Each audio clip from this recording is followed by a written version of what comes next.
ह्या देशामध्ये कमीत कमी 1000 देवळं असतील जी हजारो वर्ष जुनी आहेत आणि त्यांना एकालाही तडा गेलेला नाही. यावर्षी 2 विषय आहेत की जीर्णोद्धार जे आहे ते मंदिर संस्थान स्वनिधीतून करतात, त्याच्यामध्ये कळसाचं काम आहे आणि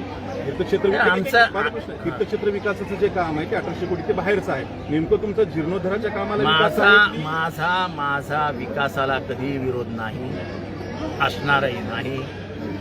पण जे ऐतिहासिक संदर्भ असलेली दगडं आहेत ती दगडं नाही आहेत, तो महाराष्ट्राचा बोलका इतिहास आहे. ज्या दगडांनी शिवाजी महाराजांना बघितलं, ज्या दगडांनी अहिल्याबाई होळकरांना बघितलं, ज्या दगडांनी निंबाळकरांना बघितलं, त्या दगडांना हलवणारे हे कोण राजे? ज्या दरवाज्यातनं शिवाजी महाराज आले, ज्या पायऱ्यांवरनं ते खाली उतरले, वरती गेले, त्या पायऱ्या काढून टाकायच्या. हे आम्हाला मान्यच नाही. उद्या म्हणते रायगड हलवा, रायगडला भेगा गेल्या, रायगड तोडून टाका, नवीन रायगड बांधा. नाही चालत असं. तिथे श्रद्धा आहे आमची. हिरवागार निसर्ग, बरसती श्रावणधारा, उपवासासाठी श्रावण थाळी घेऊन आलाय आपला Ranwara.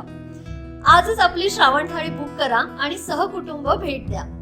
Ranwara agro form and resort. संपर्क 83 20 14 58 47.